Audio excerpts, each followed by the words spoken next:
My name is Juli. I am a Brazilian mycologist and I am trans non-binary. I use they pronouns. And I also enjoy playing music. I play some instruments in percussion and transversal flute, and I sing also in a group. And yeah, I love mushrooms.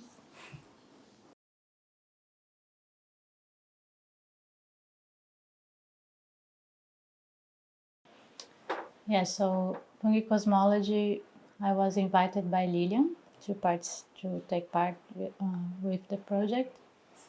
And I met Lilian in Manaus while I was doing my master's there in Manaus in the Instituto de Pesquisas da Amazônia Nacional. So it's a national institute for Amazonian research, and I met Lilian kind of by chance, like a friend introduced us. A friend from INPA was like, oh, you have to meet Lilian because she does LabVerde and you will really like her, and then maybe you can go there and talk to the artists and blah, blah, blah. And then I was like, oh, okay, cool. It was really nice. I was like, wow. Like artist residencies in the Amazon and with exchange with researchers. And I was like, wow. That's when I started to learn about this art and science stuff. And then Lilian invited me to do a talk to the artists, and I stayed there for 2 days in the Adolfo Duque Reserve in Manaus. It's like a reserve from INPA. And then it was great. I felt people were like really listening to me. It's different from when I give talk to researchers, scientists, and they were like so interested in I was talking. I was like, oh my god, it's cool. And then we went for walks. We saw some mushrooms, discussed things, party, also danced. It was great and made some friends there also. And then after that, Lilian we still were in touch. And then she started talking to me that she wanted to build a project that the main subject would be fungi, and that she was thinking about it, asking me questions sometimes, and then she came up with the Fungi Cosmology and invited me to be part as a scientist with this arts and science long-term project with 3 countries. And I was like, yes, of course, I'm going to Chile and Switzerland, of course, let's go. And that's how it started.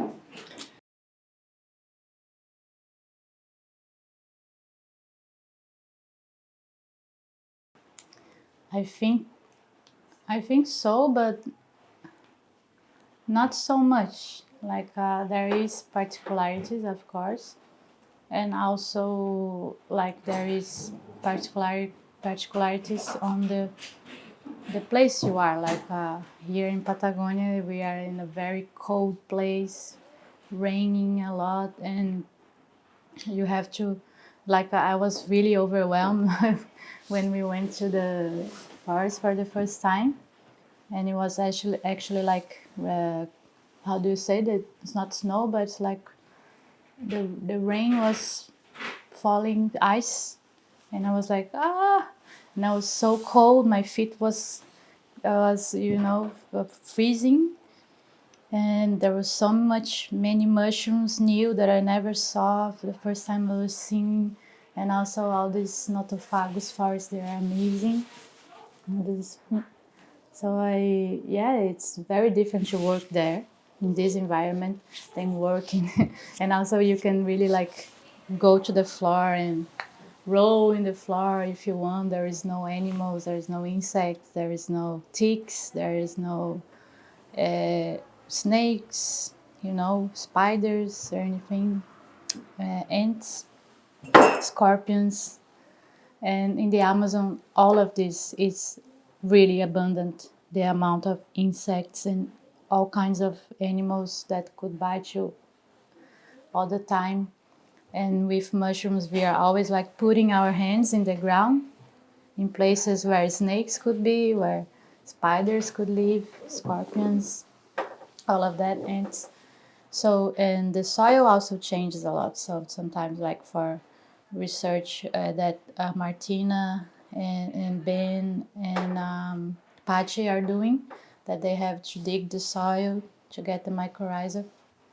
So in the Amazon, we try to do that in the soil of the terra firme forest, which is like the upland forest in the Amazon.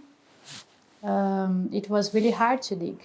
They couldn't really put the soil core inside, and they saw that it was really different, and that was so. Yeah, it really changes depending on the place you are, but also the cultural background also changes a lot, like from different cultures, of course. But it's not something that really could really change something, the results, like I don't think so.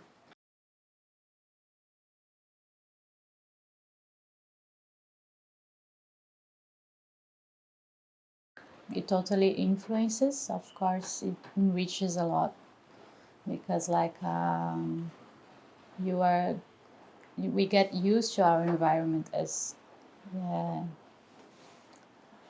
usually, I mean generally we get used to our environment. And like I'm from the south of Brazil, which is different from the Amazon, but the rainforests, they don't change so much. Like they are all different species of plants and some fungi, but this environment here is like totally different, like totally different. And I bet that Switzerland will be totally different too. Like I know it will be. So yeah, it enriches a lot because you are out of your zone of comfort of knowing where you were, stepping, and and also learning so much about the plants that are there and which plants are doing connections with the mushrooms. And all these mushrooms, these new mushrooms that I never saw before, they are unique. They only occur here, in Patagonia. So yeah, it really enriches a lot.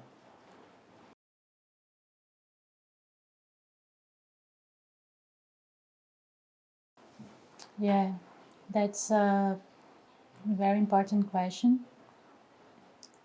Science has a very difficult approach in like doing this, um, like translating the scientific language to like to the public in general. I don't do that specifically, but like I'm only starting. I don't have a position in an institution. I'm planning to do my doctorate, and it's really hard also for us. Like we don't earn much money, even to do our own research. So think about even doing extra work because it becomes an extra work. So yeah, we should be more. There should be more investment in this area. Definitely.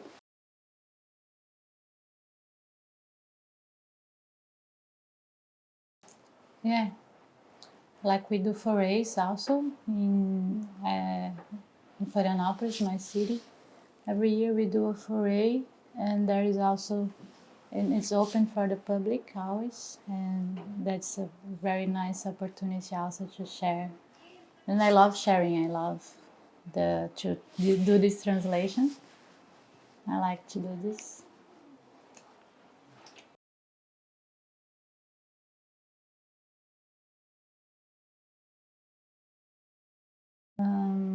Yeah, I am in my first arts and science project itself. Like I've been to LabVerde before, but more in a position of a scientist giving a talk to artists, you know. And now we are building something together, which is really, really, it's been really hard. Like we're having so many discussions, but I really think that yes, like it is changing a lot our perspectives as scientists, and I think also changes for the artists, the the perspectives that the artists have amongst two scientists. Like I think, yeah.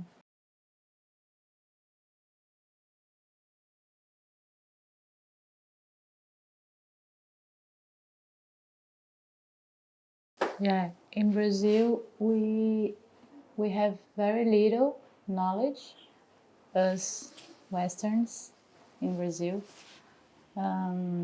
about what the indigenous people were using or not, and but most of them has lost their relationship to mushrooms.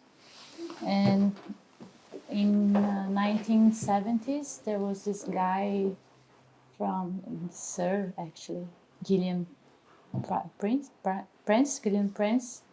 He went to the Amazon, very northern part of the Amazon, almost Venezuela, actually kind of Venezuela in the mix. And he saw the Yanomami eating mushrooms, and then this work was then more elaborated in 2016 with Noemia and the Institute Socioambiental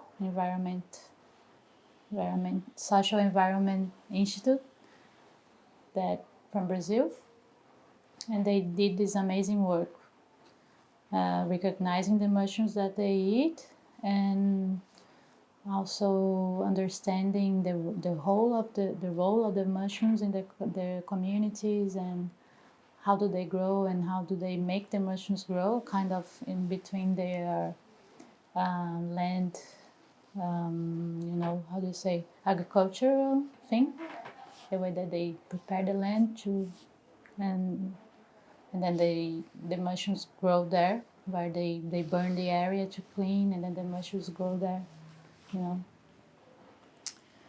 And but yeah, we have like 300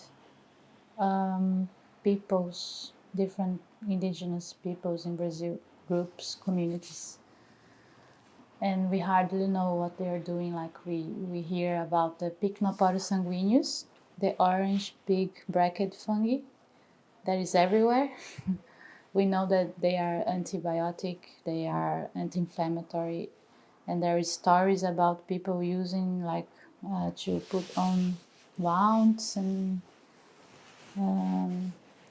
yeah, but this knowledge is not really, you know, it's like something we hear always, and yeah, it's too little people really working to bring up this knowledge, you know, in Brazil. So yeah, the Yanomami, they use like 17 species of mushrooms, but it's just because someone were there and really studied and really put effort in this.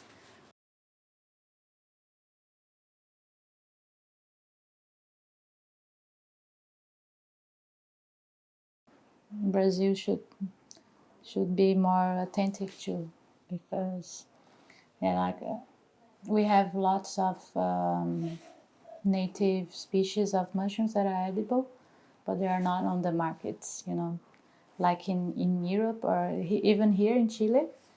They sell the chungles, the dueñas. People go there, and they sell in local markets, but that doesn't really happen in Brazil.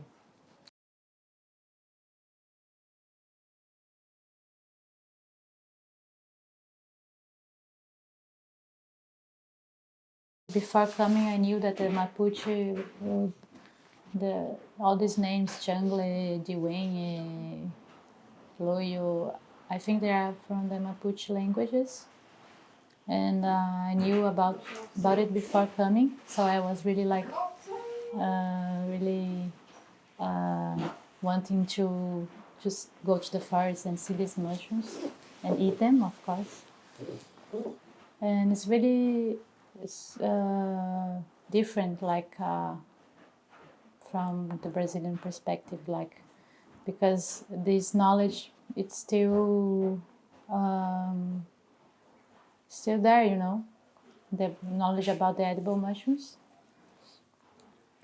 and that's it. Like in the natural, the people are gone. The people are gone, exactly. But in a natural habitat, like a natural place, you are from the place, like, and you don't.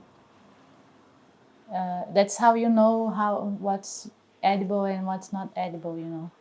Like in Brazil, we colonized, you know, the colonizers came and it's all mixed up.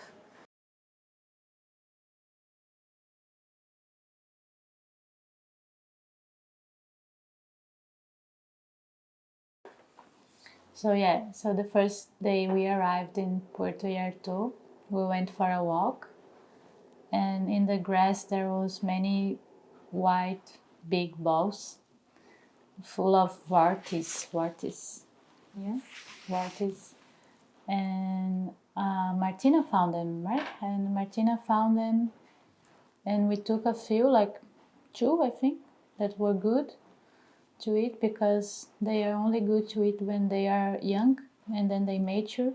That means the spores are ready, and then because the inside of them is only spores, like a big mass of spores.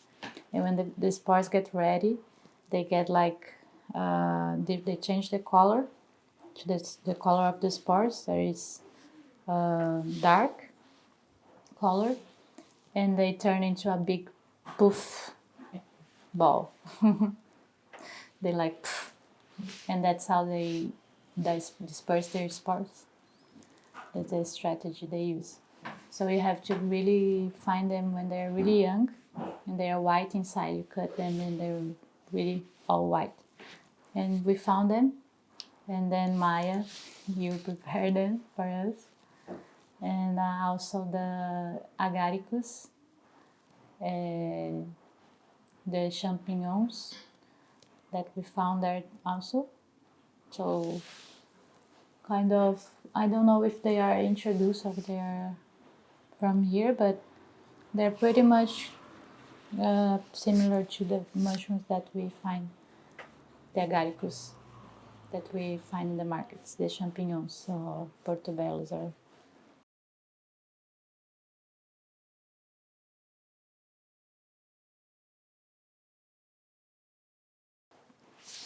And the other day we found the lengua de vaca.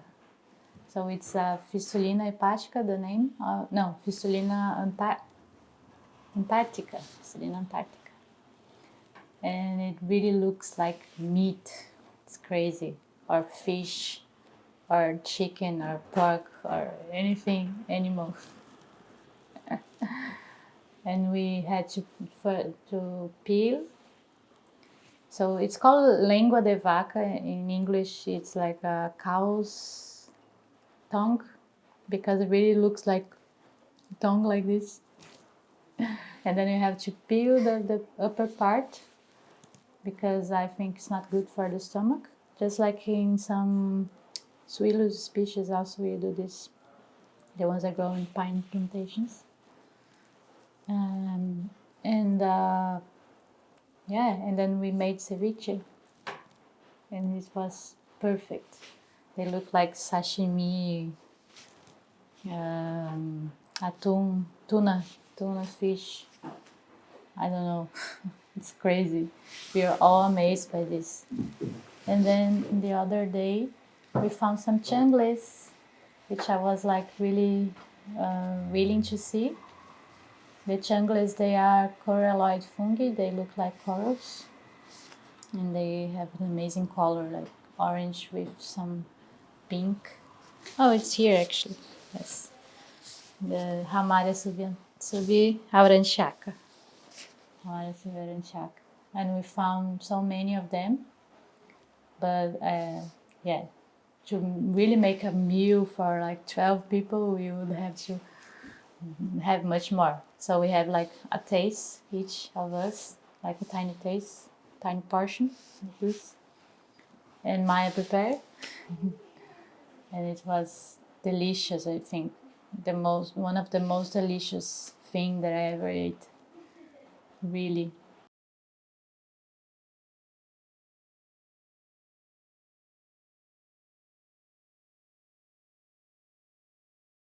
We were very cautious with the chungles because Patsy's friends said that they could give some stomach ache in some people, especially Europeans. So we boil them. Yeah, we boil them first and then we fry them. And the agaricus, they are very good. They don't give anything like they're very secure to eat. And yeah, the lingua de vaca, we saw that they could be eaten raw, but that's not something that it is not common in mushrooms. Like always good to cook them first. But they are perfect. No one got anything. It's amazing. It's incredible.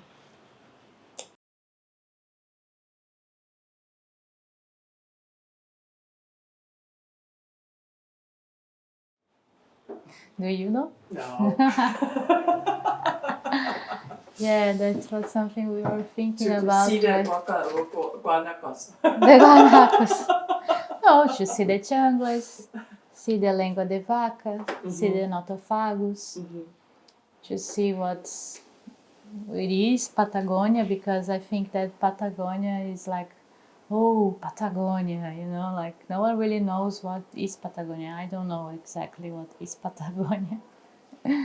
It's like it's in between two countries. But where does it start? You know, some people say it starts here, other people say no, it's only here, and it's like something that it's very imaginary, like and that's what I felt when I was there in Puerto Yartu. Like the landscapes, like this is I couldn't believe what I was seeing. Like everything looked like a movie, like a dream or something. It's crazy. It's such a I don't know. It's very difficult to explain the feeling, but I really felt like I was dreaming all the time while there.